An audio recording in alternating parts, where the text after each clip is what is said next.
Good morning students. आज मैं आपको काव्य मंजरी की जो फर्स्ट पोइट्री है साखी वो पढ़ाने वाली हूँ। हर एक दोहे को हम देखेंगे और उसके अर्थ को समझने का प्रयत्न भी करेंगे। जो साखी है, साखी के जो कवि हैं वो कबीर दास जी हैं। कबीर दास जी के बारे में हमने क्लास 9 और 10 में भी पढ़ा है, फिर भी मैं थोड़ा सा उनके बारे में बताना चाहूँगी। कबीर दास जी जो है भक्ति काल के निर्गुण धारा के कवि हैं। निर्गुण धारा मतलब होता है कि जो कवि ये मानता है कि ईश्वर का कोई रूप आकार नहीं है, जो ज्ञान पर विश्वास करता है। ठीक है। और कबीर दास जी का ऐसा मानना है कि जब वो पैदा हुए तो वो अपने माता पिता के द्वारा त्याग दिए गए थे और फिर एक झूला परिवार के, झूला मतलब जो कपड़ों का निर्माण करता है, जो कपड़े बनाता है, जो जिला परिवार के द्वारा उनका लालन पोषण हुआ। तो जिस समय वे उत्पन्न हुए, जिस समय उनका जन्म हुआ था, उस समय समाज में काफ़ी अंधविश्वास, रूढ़िवादिता, जाति पाति का जो भेदभाव था वो काफ़ी फैला हुआ था। तो लोगों को शिक्षित करना, लोगों को उस अंधविश्वास से बाहर निकालना बहुत ही ज़रूरी था। तो इन सब चीज़ों को कबीर दास जी ने देखा और समझा और ये प्रयत्न किया कि मैं अपने विचारों के द्वारा, अपने कार्यों के द्वारा लोगों के अंधविश्वास को मैं दूर करूं। ठीक है। और उन्होंने सबसे पहले उन्होंने प्रयत्न किया कि मैं सबसे पहले लोगों के मन में ईश्वर से भी अधिक श्रद्धा जो है गुरुओं के प्रति प्रकट हो। ईश्वर भी उनके लिए आदरणीय है, लेकिन उनका मानना है कि सबसे ज़्यादा आदरणीय गुरु होना चाहिए, क्योंकि गुरु नहीं होता तो शायद वो ईश्वर के बारे में भी नहीं जान पाते। अच्छा, वो पढ़े लिखे नहीं थे लेकिन फिर भी उन्होंने जो भी विचार, जो भी कविता बोली है उसे वो उस समय की प्रचलित ब्रजभाषा में कही है। उसके दोहों से, उनके विचारों से प्रभावित होकर उनके बहुत सारे भक्तगण बने और उन्हीं भक्तगणों ने फिर उनकी रचनाओं को जो है लिपिबद्ध किया, माने उसे लिखा। ठीक है। जो कि साखी नामक कविताएं मिलती है। साखी में ही आपको जो है साखी बोलते बीजक नामक पुस्तक का निर्माण हुआ और बीजक के ही 3 भाग है, साखी, सबद, रमैणी।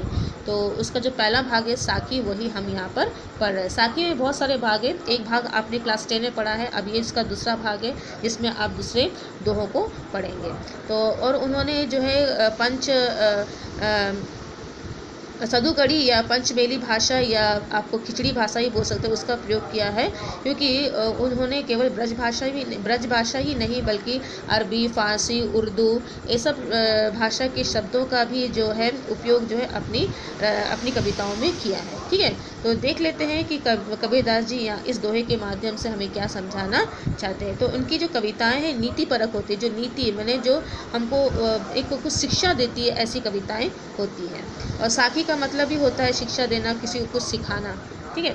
देखते हैं क्या है। पीछे लागा, देख लेते हैं।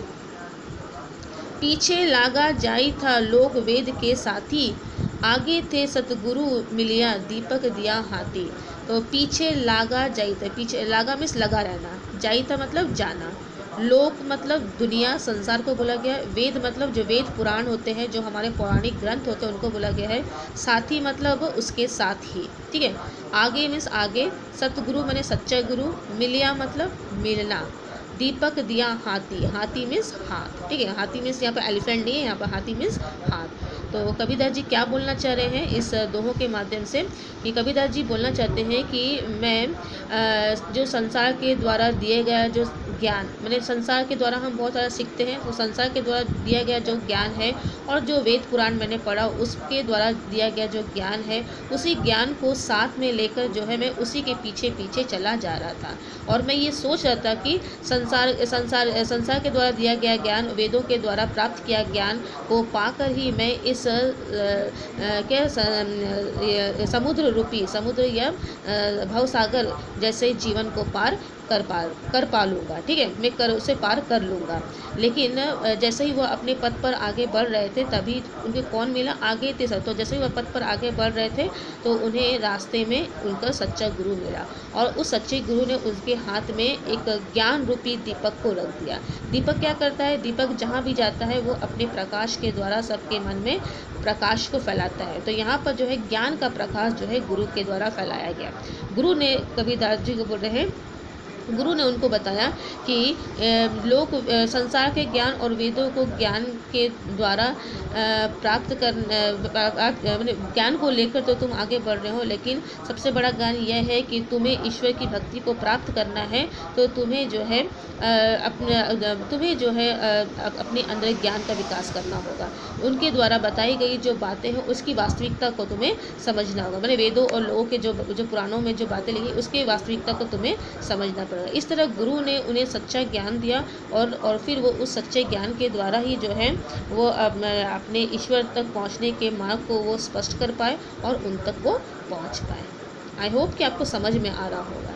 ठीक है, नेक्स्ट दोहा देख लेते हैं। नेक्स्ट दोहा क्या बताया गया है। नेक्स्ट दोहा है आपका, कबीर बादल प्रेम का हम पर बरपिया आई, अंतरी भीगी आत्मा हरी भई बंदराई। ठीक है, तो जो दूसरा जो दोहा है उसमें बताया गया है कि कबीर, यहाँ पर देखिए कबीर बादल प्रेम का। तो यहाँ पर कबीरदास जी बोल रहे हैं कि जो बादल है, मैंने बादल किसको बोला गया, ईश्वर का जो भक्ति भावना जो है उसको बादल के रूप में कंपेयर किया गया है। ठीक है, मतलब ईश्वर की भक्ति भावना मैंने ईश्वर का जो प्रेम जो है, ईश्वर की भक्ति का जो प्रेम है उसको बोला गया है। ठीक है, और बरप्या मतलब बरसना, आई बरस में आना, अंतरी मतलब अंदर भीतर, भीगी मतलब भीग जाना, आत्मा मीन्स हरी भरी बन रही, हरी मतलब हरा हो जाना, भई मने हो जाना, हरी मतलब हरा, भई मतलब हो जाना, बन रही मतलब जंगल वन। ठीक है, तो कबीरदास जी बोल रहे हैं कि कबीर बादल बरस, बोले कि जब ईश्वर के भक्ति रूपी जो वर्षा और प्रेम, कबीर जी बोल रहे हैं कि जब ईश्वर की भक्ति रूपी वर्षा प्रेम के रूप पर मुझ पर बरसने लगी, हम पर बरसने लगी, तब मेरा केवल ऊपरी अंग ही, मेरे शरीर का केवल ऊपरी अंग ही नहीं भीगा, बल्कि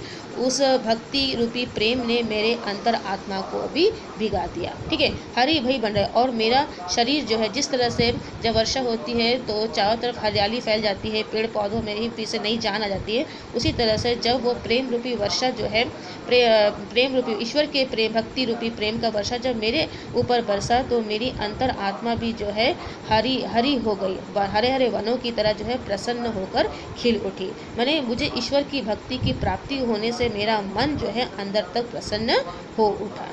आई होप कि आपको समझ में आ रहा होगा। नेक्स्ट दोहा भी देख लेते हैं क्या बताया गया है। नेक्स्ट दोहा है, मुआ पीछे जानी मिले, मुआ पीछे जानी मिले, कहे कबीरा राम, पाथर घाटा लोह सब, पारस कोनो काम। ठीक है, तो यहाँ पर जो है कबीरदास जी क्या बोल रहे हैं देख लेते हैं हम। यहाँ पर कबीरदास जी मुआ मतलब होता है मरने के बाद। ठीक है, मुआ मतलब होता है मरने के बाद, पीछे मैंने बाद में, जीनी मतलब है आपका मत,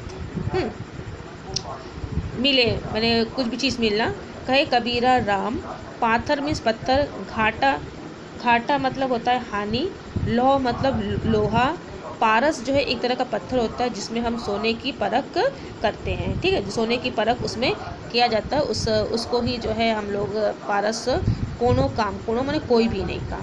तो यहाँ पर कबीरदास जी बोल रहे हैं कि अगर मैं ईश्वर की भक्ति कर रहा हूँ ना, ज्ञान के द्वारा जो है ईश्वर की भक्ति कर रहा हूँ, और मैं चाहता हूँ कि मुझे इसी जन्म में जो है ईश्वर की भक्ति मिल जाए। ठीक है, तो मुआ पीछे जीनी मिले, तो अगर मेरे मरने के पश्चात यदि मुझे ईश्वर की भक्ति मिलती है, ठीक है, जीनी मतलब ईश्वर जो है, मत जो है ईश्वर का जो विचार है वो मुझे मिले, कहे कबीरा राम। तो कबीर जी बोल रहे हैं कि हे प्रभु, हे राम, यदि आपकी भक्ति मुझे मेरे मरने के पश्चात मिले तो उसका क्या फ़ायदा है। यदि मैं जीते जी आपकी भक्ति को प्राप्त नहीं कर सका तो मरने के पश्चात उसका मुझे कोई भी लाभ नहीं होगा। तो वो बोल रहे हैं कि यहाँ पर कबीरदास जी यही बोलना चाह रहे हैं कि उन्होंने एक एग्जाम्पल के द्वारा जो है इस बात को समझाने का प्रयत्न किया है कि जो एक पारस नाम का एक पत्थर होता है जो क्या करता है, सोने की परख करता है। ठीक है, कि सोना असली है या नकली है। तो एक लोहा का टुकड़ा है, और यदि आप उस लोहे के टुकड़े को उस पारस पत्थर पर माने रगड़ेंगे या घसेंगे और उसे लोहा के जैसा गुण देने का प्रयत्न करेंगे, तो क्या वो लोहा सोना में परिवर्तित हो सकता है? ठीक है, हो सकता है क्या? तो एक दिन क्या होगा, वो जो पारस पत्थर जो है वो स्वयं ही अपने गुणों को खो देगा, क्योंकि पारस का काम जो है सोने को परखना, ना कि लोहे को परखना। ठीक है, तो उससे तुमको क्या होगा, हानि ही होगा।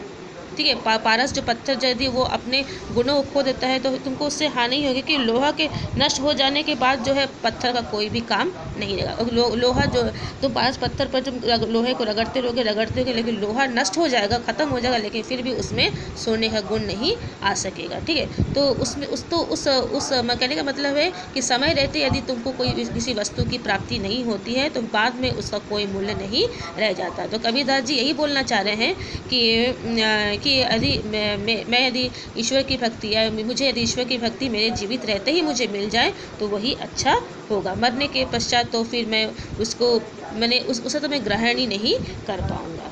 आई होप कि आपको समझ में आ रहा होगा। नेक्स्ट देख लेते हैं क्या है। झाइयाँ अखड़ियाँ झाई पड़ी।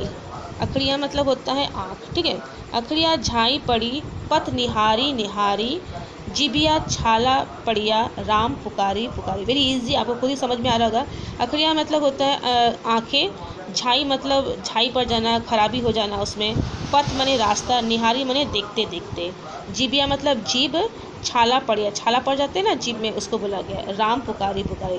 तो यहाँ पर कबीरदास जी बोल रहे हैं कि ईश्वर को ईश्वर का नाम लेते, ईश्वर की राह देखते देखते मेरे आँखों में झाइयाँ पड़ गई, और रास्ता देखते देखते जो है मेरे आँखों में झाइयाँ पड़ गई, मतलब मेरे आँख खराब हो गए, और उनका नाम लेते लेते मेरे जीभ में छाला भी पड़ गए। ठीक है, लेकिन फिर भी मुझे ईश्वर के दर्शन नहीं हुए हैं। तो वो बोलते हैं कि ईश्वर को प्राप्त करना कोई आसान काम नहीं है। यद्यपि राम तक पहुंचने के मार्ग पर उसे विभिन्न तरह के कठिनाइयों का सामना भी करना पड़ता है, लेकिन यदि हम सच्चे मन से ईश्वर की आराधना करते हैं और सच्चे मन से उसे प्राप्त करने का प्रयत्न करते हैं तो हमें निश्चित रूप से ईश्वर की भक्ति मिल सकती है। ठीक है, तो और इसलिए कभी बोल रहे हैं कि मुझे और भी निष्ठा और लगन से जो है ईश्वर की भक्ति करनी होगी। यहाँ पर उन्होंने बताया है कि मैं ईश्वर की रास्ता मैंने ईश्वर की भक्ति को प्राप्त करने के लिए जिस पथ पर मैं चल रहा था उस रास्ता को निहारते निहारते देखते देखते मेरे आँखों में झाइयाँ पड़ गई, मेरी आँख खराब हो गए, और श्री राम का नाम लेते रहते मेरे जीभ में छाला पड़ गया, लेकिन फिर भी मुझे ईश्वर की भक्ति जो है पाने में अभी भी मुझे नहीं मिली है, क्योंकि मुझे लगता है कि मुझे और भी अधिक मेहनत करनी है। ठीक है, नेक्स्ट देख लेते हैं क्या है।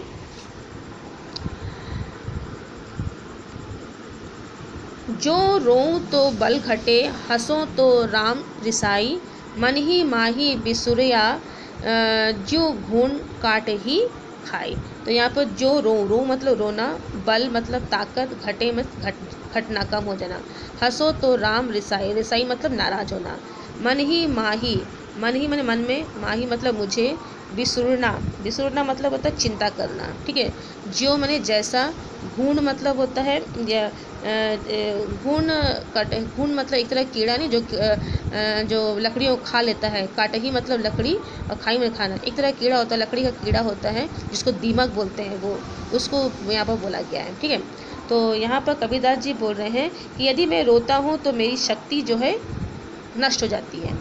ठीक है, और हंसता हूँ तो ईश्वर जो है वो मुझसे नाराज़ हो जाते हैं। मतलब कहने का मतलब है यदि मैं रोता हूँ तो ईश्वर को ऐसा लगता है कि मेरी भक्ति भावना जो है उतनी मजबूत नहीं है, मैं कमज़ोर हूँ। हाँ, और मैं हंसता हूँ, मैं प्रसन्न होता हूँ तो ईश्वर को ऐसा लगता है कि मेरे अंदर अहंकार की भावना आ गई है। तो मैं अंदर ही अंदर इस चिंता से घुटते ही जा रहा हूँ कि आखिर मुझे करना क्या है, मैं किस तरह से ईश्वर को जो है प्राप्त कर सकूँगा। ठीक है, किस तरह से मैं ईश्वर तक पहुँच जाऊँगा। तो मेरे मन का जो विचार जो है मुझे अंदर ही अंदर जो है दीमक की तरह खाते जा रहा है। जिस तरह दीमक जो होता है लकड़ी को खाकर उसे खोखला कर देता है, उसी तरह से ईश्वर की भक्ति को प्राप्त करने का जो मेरा विचार है उसमें कमियां होने के कारण मैं चिंतित हूँ, मैं परेशान हूँ, और वो परेशानी जो है मुझे धीरे धीरे अंदर ही अंदर जो है खाते जा रहा है, क्योंकि मुझे समझ में नहीं आ रहा है कि मैं किस तरह से ईश्वर की भक्ति को प्राप्त कर सकता हूँ। ठीक है, आज यहीं तक। आई होप कि आपको समझ में आ रहा होगा। ये जितने भी मैंने दोहे पढ़ाए हैं, मैंने सब का मैं आपको PDF दूंगी, आप उसमें भी पढ़िएगा, उसे भी समझने की कोशिश कीजिएगा। आई होप कि आपको अच्छी तरह समझ में आ जाएगा।